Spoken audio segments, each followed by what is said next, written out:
This happened many years ago. I think I was 12 at the time. I grew up in a nice neighborhood in an old two-story Victorian house. We lived in the foothills of the Santa Cruz Mountains, on a corner of a quiet street. It was a cool area to grow up in. Lots of nature to explore and few fences to stop kids and their dogs from exploring it. I'm the oldest of four, but at this time my parents didn't think I was old enough to stay at home taking care of them by myself for a night, so they hired a babysitter to watch us. I had a huge crush on her. She was 17 and gorgeous, so I was okay with the deal. It was just a normal summer night, warm and with a bright moon. It was late, probably around 11 p.m.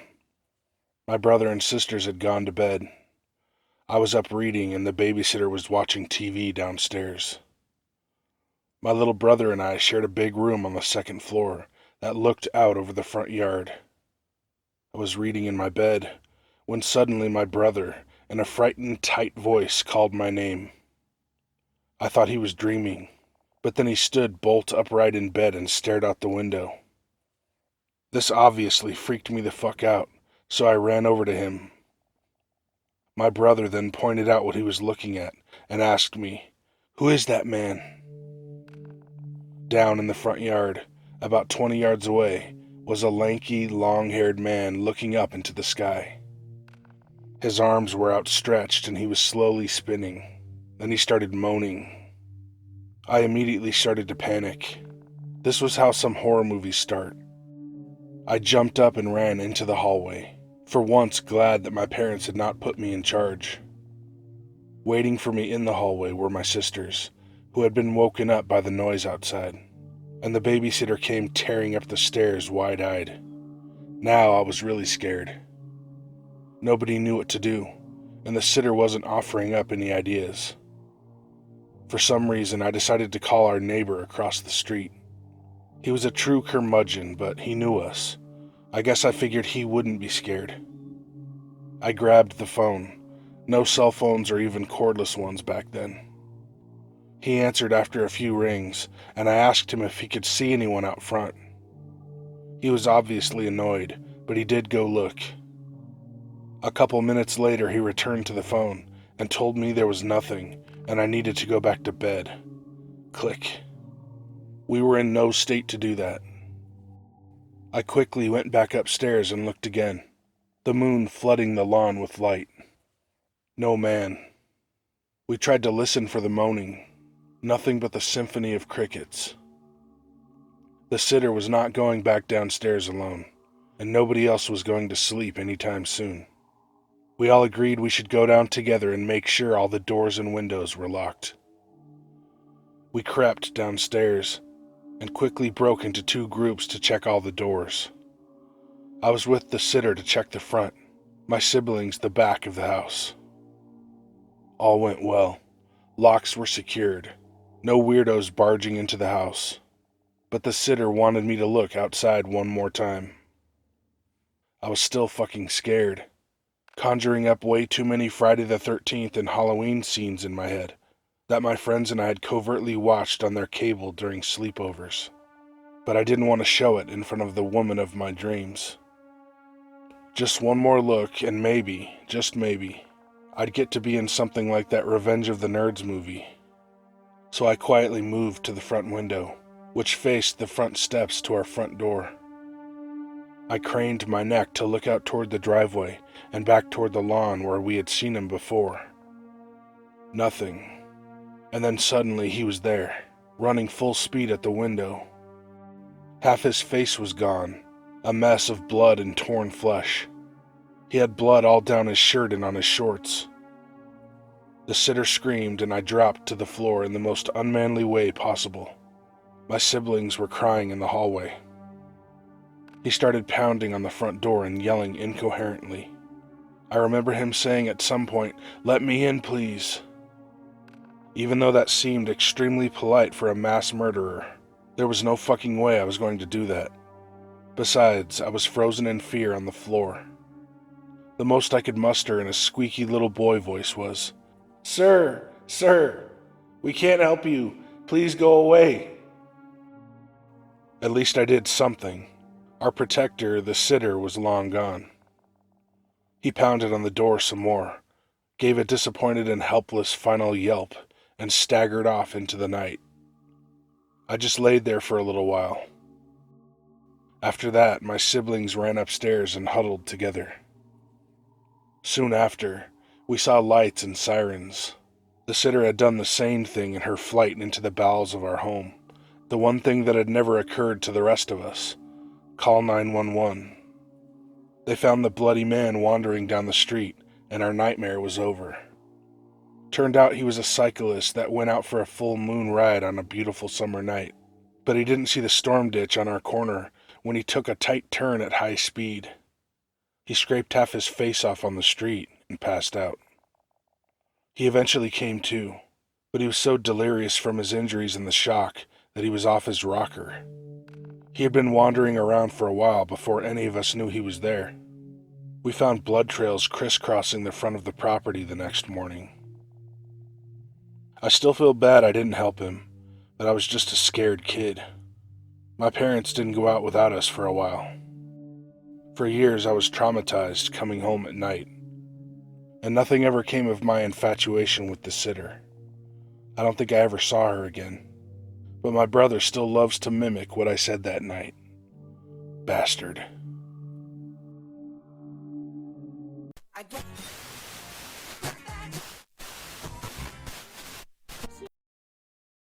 Before I tell my tale, you need some context. When I was young, my family were heavily Christian, making me spend my Sundays at service and Wednesdays at youth group. I am not religious now, but those years instilled an awareness of the paranatural in me. As I grew up, I became more independent and rebellious, leading me to seek out forms of psychedelic spiritual enlightenment. It just so happened that I deemed that a priority over having a place to stay. As a young adult hooligan living in a small farm town in the middle of the Willamette Valley, there weren't a lot of opportunities for kids my age. You either partook in substances, worked in the wine industry, or got involved in the numerous cults around. It was about 10 p.m., and my friend and I were bumming smokes from patrons behind the local bar. There were about 5 people, my friend and I excluded. We were all a tad bit tipsy, sharing tales and shooting the shit, when a man walked out that I had never seen before. He was about 5.5 feet tall with odd proportions, donning a burly mustache that did not fit his face. He wore a cowboy hat 2 sizes too big, a leather jacket over a plain white tank top, and leather pants and boots to finish off his outfit. He kind of just stood there, trying to be a part of the group, but was excluded through some metaphysical divide. After about 10 minutes of loitering, he started talking. He mentioned it was his birthday, and referred to himself as the birthday boy. On and on he would only talk about how it was his birthday, that he needed a cigarette because it was his birthday, that someone should buy a drink for him for his birthday. I'm pretty sure it was his birthday. 30 minutes passed, and the patrons slowly started filtering out until it was just the birthday boy, my friend, and I. He asked us if we knew where any abandoned buildings were, and if we could take him to one. I was already unnerved, but at this point my entire being was screaming at me to get away from him. Like a switch had flipped, and I could feel some sort of evil intention radiating from him. I gave some sort of vague direction of a non-existent building, and told him goodbye. He asked me if I would take him there and celebrate his birthday with him, and that he had gifts for us. I told him no, as I needed to make it to a friend's house to go to sleep. He told me, and I quote, "I'll see you again, Noah," and gave a huge inhuman grin. He then proceeded to sprint backwards for about 30 feet. Yes, backwards. Spin around, and run in the direction I gave him. I looked at my friend, and we both started running in the opposite direction, cutting through side streets and jumping a couple fences. We ended up making it to my friend's house and getting inside. About 20 minutes pass.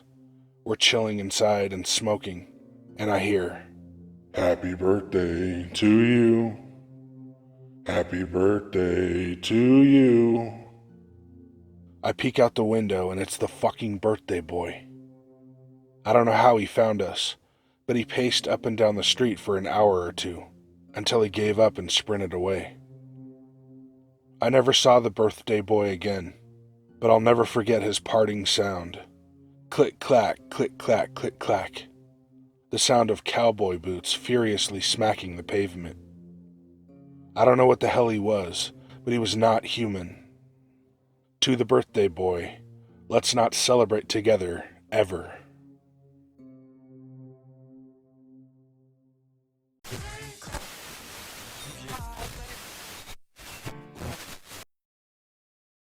A few years ago, when my daughter was a toddler, my wife and I used to take her to a nearby lake to picnic, swim, and just unwind. It was a peaceful spot, quiet, not too crowded, the kind of place where you could easily forget about the world for a while. One afternoon, after we'd finished eating, my wife decided to go for a quick swim while I stayed on the beach with our daughter. I watched her wade out into the water, the sun sparkling off the surface. A minute later, she suddenly stopped and turned to me, shouting something. At first I couldn't make out what she said, but her expression was off. Then I heard her clearly. I think I just stepped on someone's face. I froze for a second, thinking maybe she was joking, but the look on her face wasn't playful. It was pale, almost terrified. She quickly started making her way back to the shore, her legs moving faster, like she couldn't get out of the water fast enough. When she got back to me, she was visibly shaken. She said that while she was swimming, her foot brushed against something soft, and at first she thought it was a rock with moss or a weird patch of seaweed. But when she pressed her foot down, she felt the unmistakable shape of a face beneath the water. A nose, an eye socket. She swore she felt the hollow of the eye. I considered going in to check it out, but something stopped me. The unease in my gut, maybe. We decided to pack up and leave right after that. The next day, the local news reported that a young boy who had been missing for days was found drowned in that same lake, not far from where we had been. He'd been there the whole time, just beneath the surface. To this day, my wife is convinced she stepped on his face.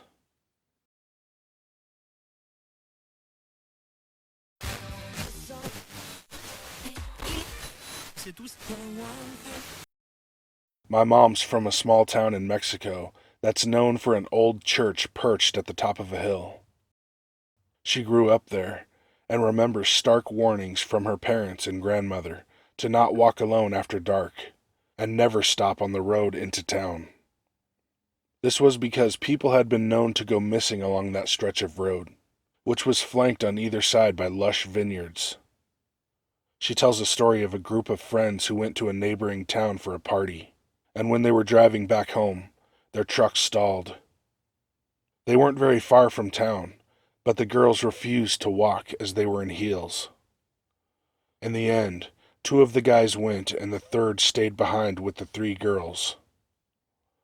Two of the girls, Flor and Lucy, were laughing and flirting with Tony, the young man left behind, but Ceci was nervous. She knew all the stories, old and new, about people who went missing and were never found. She wanted more than anything to have gone with the two young men into town, but knew that despite being acquainted with them, she didn't know them enough to feel safe alone with them. It felt like hours passed. The flirtatious three had eventually grown subdued, as the noises and darkness of the night overwhelmed their initial revelry. Tony had even ushered them all into the cramped cab of the truck, after hearing what sounded like someone calling out hey to them from the trees lining the road. At first they thought it might be Carlos and Daniel teasing them, but it didn't make sense for them to have returned without help of some kind. Just when they were at the point of walking into town on their own, headlights appeared in the distance. They got out and waved the truck down. At first, it didn't seem the truck would stop, but the driver recognized Tony and pulled over. The driver, Lalo, a friend of Tony's family, instructed them to get in quickly and then turned back towards town. There was confusion. They thought their friends Carlos and Daniel had sent Lalo to help, but Lalo was on his way to work in the next town over. He dropped them off at the plaza in the center of town, and after walking the girls to Ceci's house, which was closest, Tony set out to find his two friends. But they never found Carlos or Daniel again. No one in town saw them after they'd left earlier that evening to go to the party.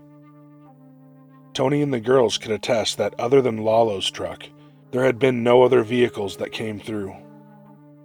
A 3-mile walk for a couple of young men in good health, who had started off at a good clip, should have gotten to town just after midnight, which was the girls' curfew. My mom was good friends with Ceci and Flor. Throughout the rest of the time she lived there, Carlos and Daniel's disappearance was often a topic of discussion. Some speculated that they had stumbled upon cartel activity, which was not unheard of back in the 60s. But others said it was brujas, or witches that lived in the nearby mountains. Brujas have always been a prolific part of Mexican folklore and superstitions. People who claim to have seen them say they sometimes present themselves as owls or lechuzas and have the ability to shapeshift. Others say they look like regular people and only reveal themselves when they mean you harm. In any case, my mom was happy to move to Monterey, a big city, where she felt she was safe from the superstitions and lore of small towns. But even there, stories and tales of the paranormal were not uncommon.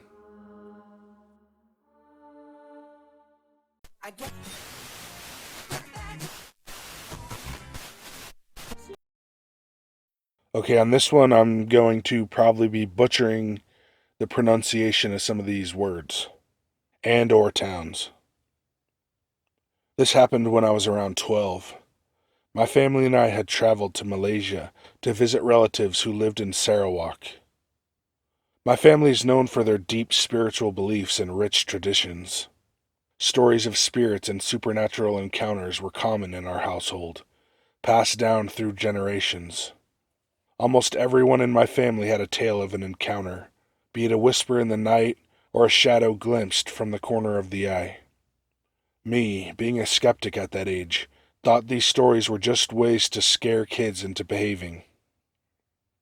One of my uncles ran a small money transfer business, exchanging foreign currency for Malaysian ringgit. His work often took him to neighboring cities, like Cebu or Selangor, and I looked up to him so much that I'd tag along whenever he let me. One night, during a family dinner, my uncle mentioned he needed to meet a business partner in Cebu the following week. He asked if I wanted to come along, and of course I jumped at the chance. A few days later we left for Cebu. If you've never been, Cebu is beautiful. Even now, I go back just to soak in the atmosphere whenever my mom and I visit Malaysia. Anywho, most of the trip passed in a blur, as it just consisted of me following my uncle to different venues and eating as much local food as I could.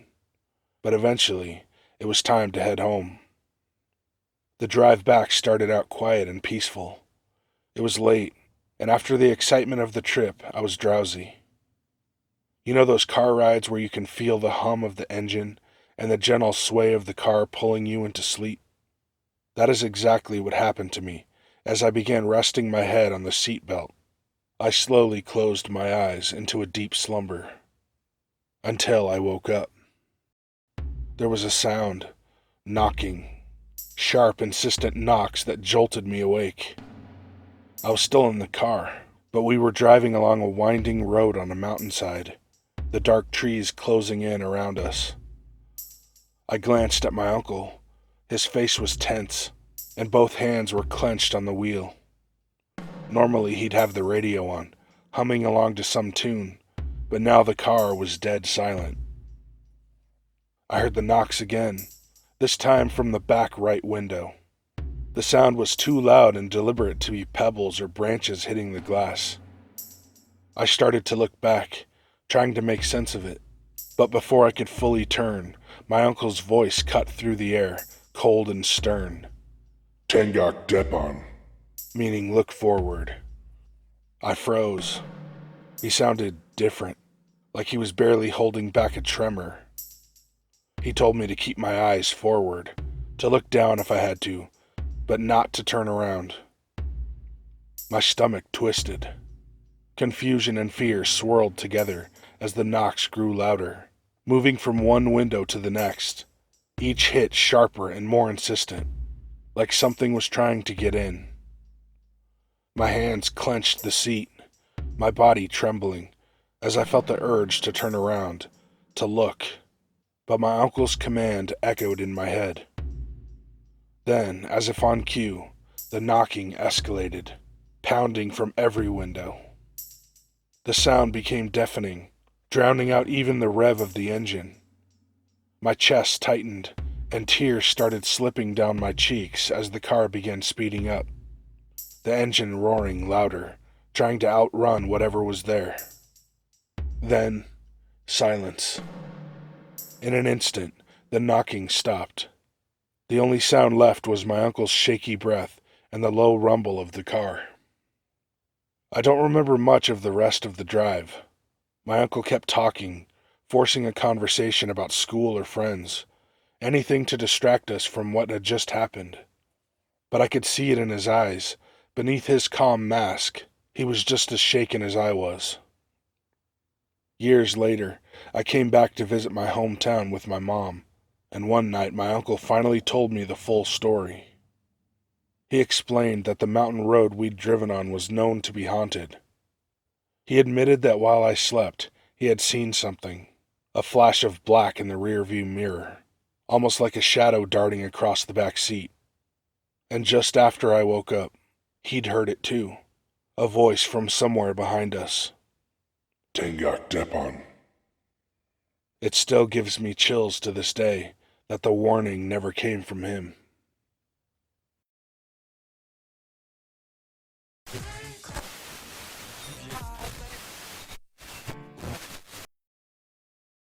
A few years back, I was awake, laying in bed. It was a quiet Sunday morning. I'm usually the first one awake in my house on the weekend. Married, 3 kids. I remember this so vividly and clearly because we were in the middle of painting our bedroom and had the curtains off and the room was blindingly bright. I was awake in bed for about 10 minutes, just laying there, my wife asleep, thinking of the day ahead, when I heard someone coming up the stairs. Our home is 120 years old, creaky original flooring.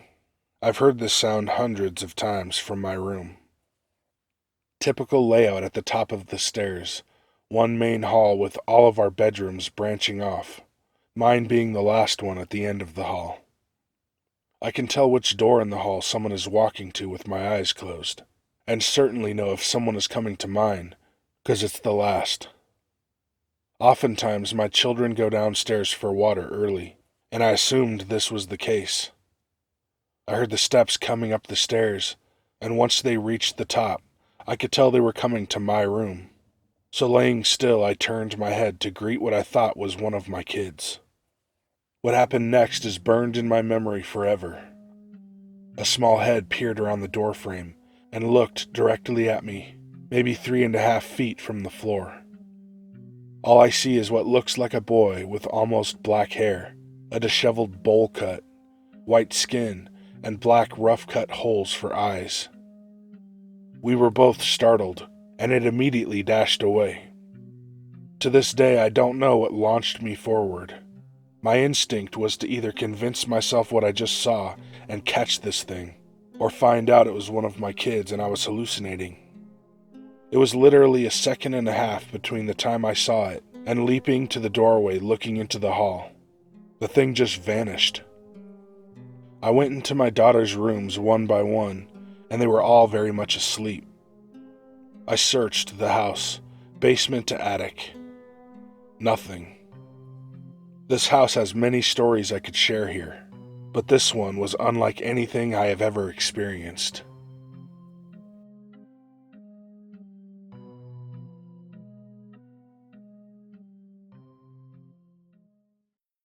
Hey guys and ladies, thanks for watching. Hello. I know it's been a bit. I sourced some stories and I was like, I gotta put a fucking video. It's been so long since I put a video out.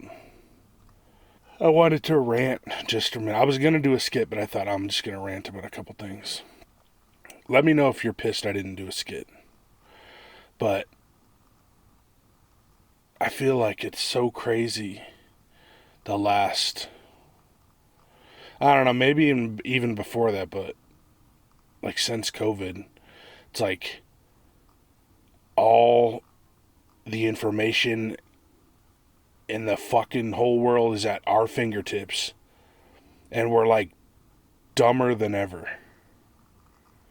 It's like this weird, I mean, just all this shit that I see on Instagram and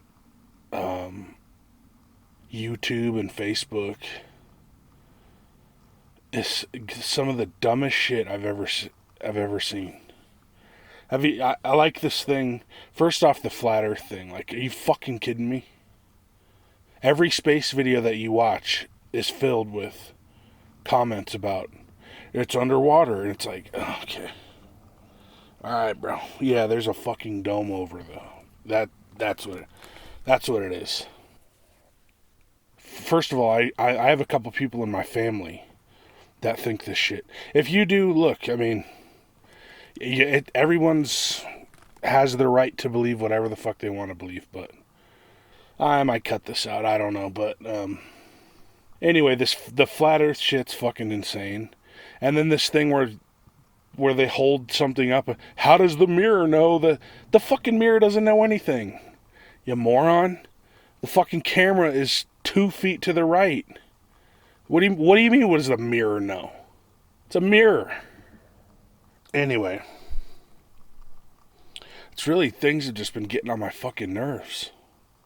But it's my fault for looking, and that's the other problem with things like Instagram, where, by the way, at Corey Rhino, CORYRYNO, follow your guy.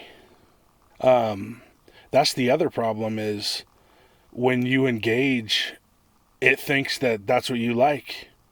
So when you drop by to say, yo, are you a fucking idiot?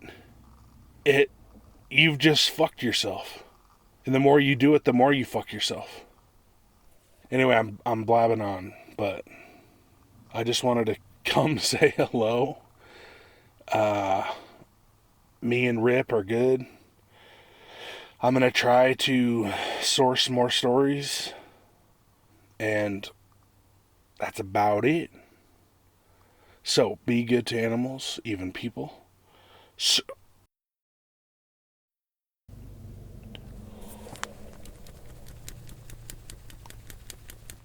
this is the sound where my hand gets numb from holding my pop filter, because I'm a professional.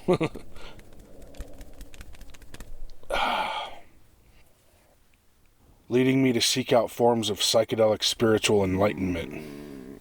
Thank you. As a young adult Hooglin,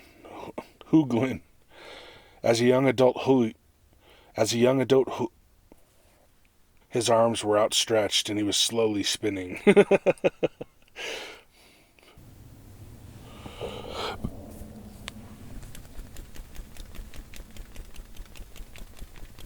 Dead hand. Dead hand, smelling like a rose that somebody gave me. All right.